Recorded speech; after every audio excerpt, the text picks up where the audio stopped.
I have said on this podcast and in my radio interviews several times now that the Sabres have indicated that they do not want to trade JJ Peterka. Their answer has changed. They are at least now listening on it. And I think that's recent. I think it's the reality of the situation. People know Peterka's unhappy, and it's believed he would like to go somewhere else. And I just think that reality is sinking in a bit. I think the Sabres realize they have to at least look into it. And I think in the last little bit, it's gone from we don't want to do it and we're not doing it to we don't want to do it, but we at least have to look into it. I think it's kind of, if you're serious, offer us something serious and we'll look at it.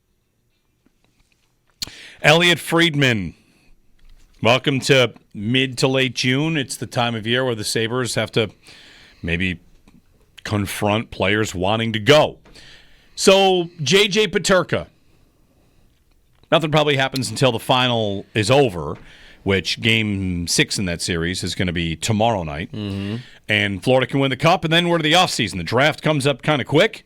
That's one thing about the NHL. The season ends, and the draft is a couple days later. So yeah, we could see Peterka gone in, do you want to say a week, Joe? The draft is in 11 days, round 1. It really, I mean, that day, maybe? Him getting out of the draft without... I don't know. It depends how much the Sabres want to treat this situation differently than they've treated other situations similarly in the past. And it's been a minute, right? Like, when's the last time a star player, if Peterka graduating him to a star player might be a little... But he's a very good young player. Very good young player. Someone you might project will be, like, he'll make an all-star team His point totals for his career... 32, 50, 68. Like right. You go ahead and chart that up. No, does he arrows up? Does he level off at? It's 68 points in 77 games. You know, right? He might not be a perfect player, but he's a good young player. He's an exciting player. He's JJ the Turkey in our house, and that will be a sad day if JJ the Turkey is not on the Sabres. But I told you back in November that I had heard Peterka might not be a long-term guy. He might not be one of their guys. And I think that was because they knew this was coming. Yeah. That he's not happy here. He wants to leave. And yesterday, I saw a lot of the reaction online. If you want to give us yours, 803-0550. I saw a lot of the reaction that was, listen, should I get out the flow chart? We've done this 1,000 times. Player is unhappy. Oh, really? Mm-hmm. Well, let me tell you about this player. He's not even that good. Who does he think he is? He's on some loser team. And around and round we go. Yep. And for, I think, a good chunk of the fan base, a lot of the fans, they are done blaming any player for that feeling. Because the thing I would say about it, Peterka, he doesn't have some sort of Reinhart situation where they don't value him and didn't feel like paying him or extending him. My guess is the Sabres would.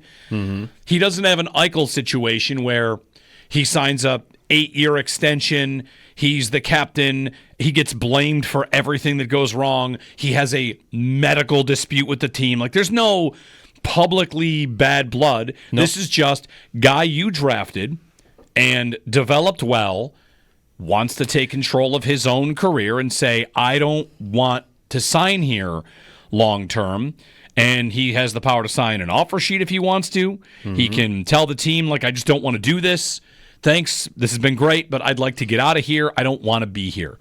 And, you know, you could get mad at a player, or you could do the kind of thing where you say, like, what if that was you? What if that's you or me? Right. You get drafted to a team that you don't pick, and if you come here, you might think, I'm not going to win there. I'm going to be stuck out of the playoffs. And one of the reasons you might think that is because the guy that you watch the GM stay for a long time and keep missing and think, why would I think this is a place where I can get to the level of the games I'm watching this week? Mm-hmm. Why would I ever think it would happen here? You've got some players that will sign up for it for 6 and 7 and 8 year deals, and you'd have some who would say, like, no thanks. Yeah.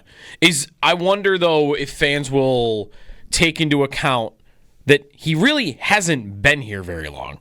This is not Thompson or Dahlin wanting out in a similar way that Eichel and Reinhart were like ready to go after 7 years of this, 8 years of this. It's a much quicker timeline. Peterka's been here for 3 years, and he's ready to hit the ejector seat. And if he's felt something along those lines this didn't just arrive on him now, like this is a feeling that he's had maybe for a little bit, then that could lead you to, well, I wonder if it's more about the city than it is more about the team. If that's a part of this. Because then that is a little different, I think, than like Eichel and Reinhart, when they want out, I never took that as anything to do with not wanting to be in Buffalo. I took that as they just were sick of losing. Yeah. And I don't know if that's what Peterka's problem is. He might just not like the area, not like the city. Right. He might want a different life. Right. And the other difference between Peterka and those guys, maybe not Eichel, because Eichel had a lot of years left on that contract, but Reinhart was going to be a UFA in 12 months, right? Peterka cannot become an unrestricted free agency until July 1st of 2029.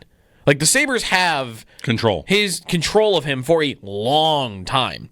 So for him to be willing to make it tense at all, I think would show you how much he really would want to go, right? Like, because he would have that conversation with his agent. It's like, if we go down this road, like, this could be tough. This could be uncomfortable for a while because you're not coming up on free agency. You're 23. You got a long way to go until you can get to that, or before you can even use that as a bit of leverage. So, I don't know. Like, I don't know how the fans will react to him wanting out versus those former stories of this wanting out, and how much the Sabres will want to play hardball, because they've played hardball in the past with Jack, and do they regret it? It's a good question. Like, what do they feel? Do they feel there's it made it ugly? A reputation point here, a reputation piece. And while Peterka is the latest, I mean, he's certainly not the first, as you just laid out. Right. And he probably won't be the last. There was the reporting, again, that got from Paul Bissonnette, and he walked it back because that was from Friedman, that Dahlin went in there to talk to them about what the plan was when they make the Cousins trade. Yep. And that was kind of smoothed over. No, he's not saying he wants to leave. You've got Alex Tuck, face of the rebuild under Kevin Adams, saying, I haven't talked about it with my wife yet, about the idea of an extension. Like, if Tuck wants to go, and it's, to me, like, the whole thing about Kevin Adams' time here, I mean, he's made some nice trades. Like, Brian Koziel came on and said, I've liked some of the trades. Really, it might be the inaction that's a problem. But you've got Peterka and Byram and the 9th pick and some prospects that you could try to turn into something and try to move forward. And we already know Kevin Adams is going to keep the job. But to me, the one of the biggest, zoom out problems here is that when he got the job and then traded Jack, it was guys that want to be here, and it's whether it's a privilege or an honor to wear a Buffalo Sabres uniform and all this. Like, the Sabres kind of talked a big game and sent out a guy that didn't want to be here anymore. And you start to look at the context, then it's like, well, that's because the team loses all the time. The team doesn't. Yep. The team doesn't seem to have a whole handle on building towards a winner, and it's all about these picks and prospects. And finally, one of the best picks / prospects you've had makes it to this moment and says, like, I want out too. I don't want to be here.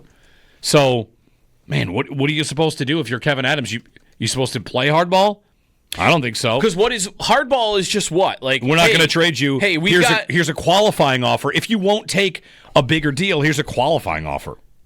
Right, hey, okay, you don't want to sign a long-term deal here, here's a 2-year deal. Like, come play, like, hey, we did on your behalf, because, like, out of respect for you, we listened. We listened to teams, and they were all trying to lowball us because they think that we have to move you.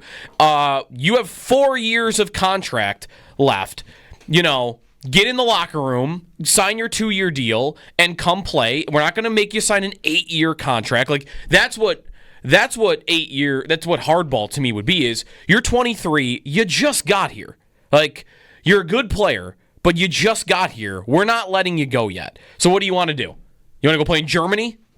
Like, you want to go down that route? Like, how bad do you want to make this? They could try to put the ball back in his court and really test him. But I even wonder, is he good enough to warrant that? Because he's a very good player. I remember thinking when all the surgery stuff with Eichel was going down, just bring him back. It's going to be uncomfortable. It's going to be awkward. Obviously, it had gone down a road where they all felt like that was impossible. But I thought just put him on the ice. He's got 5 years of contract left. He's not going to retire. Let him have that one was different though because it was for me. Let him have his surgery. Right. Let him have his surgery, and then what? Because that was being used as the catalyst for him to get out of there. Even though he'd asked for a trade before that, but still. Right. But get rid of the catalyst. Make it more direct. Do you want actually you're going to leave, or you're going to let you get the surgery, and then you're going to say after that, no, I'm still never playing for you again, or are you going to come back on the ice for us? Because then that's a superstar player. I wanted to explore all avenues to him remaining in Buffalo. Peterka is really good. I don't know that I would have the same attitude of, though, I can't let this guy go at any cost. Well, the fly in the ointment about playing hardball is an offer sheet. He can sign with another team. And you have to make the decision then, are we going to give him the contract that this team just signed him to, or are we going to take the compensation? Because then you have him. You have him, but you could try to trade him. You know he's not happy with that. Right. And, man, what is that like? What happens?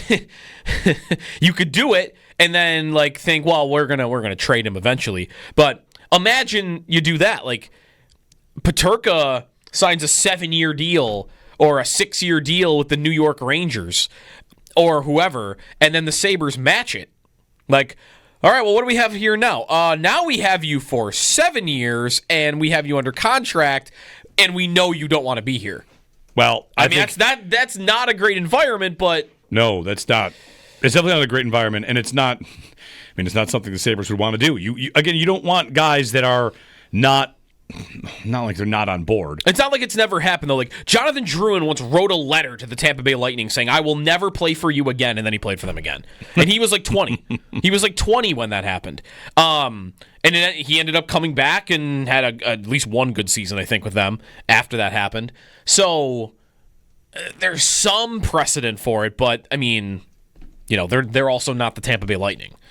No, that's right. The Sabres are not the Tampa Bay Lightning, if I need that to be said. 803-0550, our phone number if you want to throw a thought our way on this. Mike in Pennsylvania. Hey, Mike, good morning. Hey, guys, good morning. So I got a question for you guys.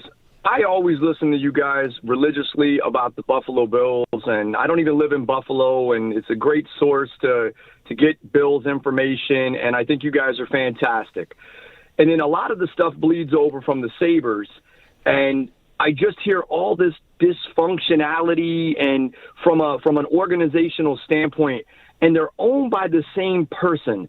Why the difference? And I don't want the Josh Allen to be the answer, and that changed everything, because I think the culture was good before Allen got there. I think the Bills are just better that Allen's there. But why the dysfunctionality from the Sabres? Why don't they just watch what the Bills do and then kind of do that? I'm a little confused on that, and I feel bad for the people in Buffalo because they love their hockey, and this is the type of product and drama that they're getting from what I think should be somewhat ran kind of similar to the Buffalo Bills. Do you guys agree, or why is this? But what would you consider the copycatting of it? They've actually talked about doing things that they've learned from the Bills, but what specifically are you looking for them to do? The money part of it? Well, no, I mean just winning in general, but as far as getting a culture that people want to come to, they don't want to leave. They want to thrive there. I think the money's relevant, and people do look at money as a factor. I'd be lying if I said no, but at the same point, if the culture's good, train people good enough that they don't want to leave and pay them okay. I feel like if the money's right or similar in the stratosphere, people are going to stay. Athletes will stay. They won't leave. They won't. It's like a training facility. To me, and again, I'm not a Sabres fan. I just kind of hear what you guys always talk about. It almost seems like they're the joke of the NHL. It really does. They have the longest drought. They are. There's They are. Yeah, I mean, they're in the list. How you build that culture without any of the winning is nearly impossible, I think. This is one of those times like talking about building the culture is hollow. There's no that's you got to win. Yeah, you got to win. You have to win. And how do you build what is the culture of the Buffalo Sabres versus the Bills? The Bills culture is knocking on the doorstep. You have the league's best player. You have good players around him, but you have an amazing fan base, you have an amazing atmosphere, you're the league's best player, and you're competitive. Like that's it. That's what you have. That's your culture. Josh Allen's your culture. Josh Allen left. What would happen to your culture? You'd have a good coach, a good GM maybe that can make other things work, but you don't have Josh Allen anymore. Like Josh Allen's a lot of your culture. No, I mean the best I could do for this, like that, what would an average player maybe think of? Like what is the Buffalo Sabres culture? Like the worst case scenario they could think is that's a bunch of kids that don't know what the hell they're doing, right? Like that locker room's a bunch of kids who don't know what the hell they're doing. Right. But under Granato, they were kids coming up. I don't know if that's still true of them. Like a couple years ago, maybe that would have sounded fair, but I don't know about right now. No, I'd say that. And like, what's different? One thing that is different is, of course, like in football, one player affects everything so greatly. You get the right quarterback, it's hard to be bad. And for not to take anything away from the Bills, just that you really have like it should never be it could never be overstated how big of an impact Allen has. Like Allen is the reason they are successful, the number one reason they're successful, and number 2 and 3 and 4. For the Sabres, they don't spend to the cap. That's it. They save money. They don't spend to the cap. They don't invest in ways that other teams do, whether that's hiring GMs and Kekalainen coming in this year is a nice little piece here, I guess. But it's just, I don't know. I don't think it should be all that surprising why the two teams can be different. One team prints money, the other team loses money. I don't know if this is as much of a hockey thing as it is a football thing. But what happens in sports sometimes when guy wants to be traded, guy wants out. Should he get traded here? Should he get traded? Oh wait, he's staying for a record amount of money. Myles Garrett this summer, right? That's one way that, sometimes a trade rumor gets weaponized, but for you to keep the guy, usually it ends up being the money. And I wonder about the Sabres on that. Like, how much could they dispel all of the, he wants to be traded by, here's $9.5 million. But I would never believe that they would be willing to do that. Or I'd be skeptical they'd even want to pay anybody that amount of money unless the guy's like a superstar. Go back to Matthew Fairbairn's piece about Kevin Adams, where in there he's quoting other scouts and GMs and hockey people pointing out that it seems like, running things by the owner on a level where you're trading a player for a 4th-round pick is like, and if that's exactly what it was about, like it was about a Yoki Haru trade. And how scouts would view that, how players would view that. I mean, the Sabres it doesn't have to be bad forever. But in the case of Peterka wanting to go, I almost would say if you're a good team, a player might want to leave, and that's okay too. Why does Bo Byram want to leave? Because he wants a bigger role. Yeah. And he doesn't see it here. He might not be personal about the city. He might just want to leave. Right. And if you think about the Bills before Allen got here, like here's a point. Antonio Brown, right? The Bills trade for Antonio Brown for 5 minutes, and then he doesn't want to come here, and Bean goes to the podium talking about how, he doesn't know this area, these people. And I thought, like, well, this is pre-Josh Allen. I can remember saying this. It's your job, the GM. It's your job to change what players think of this place. And Bean has done that through drafting Josh Allen, paying contracts, building a winner. It's the GM's job to make a place desirable. And you're still not going to get every player to want to play for you. Again, connecting to that, that's what happened with Diggs, wasn't it? Diggs wasn't said, so sure. I'm not into this right now in the fall of 2019 when the season was ongoing. And then by the time the spring rolled around, he was convinced. Like, okay, yeah, I do want to go there. And what changed his mind? Watching Josh Allen jump over dudes, go to the playoffs, and think like, okay, Allen changed his mind. So you got to change. You got to have something that changes their minds here, because it will just keep going. right? Like, it could be Peterka now, and it could be Tuck tomorrow, and it could be Byram the next day, and then maybe 2 years will go by, and then there will be 3 new guys. Yeah. 3 other guys that are all pretty good that are going to go, yeah, I can't do this anymore. They just, even if it's a lucky season, that's why it's still offensive to me they didn't respect the value of making it 2 years ago. They didn't. They didn't respect the value of making the playoffs 2 years ago. And I always wonder how different certain things would be had they done that. Even if they hadn't won when they got there, just if they had gotten in the one time. Yeah.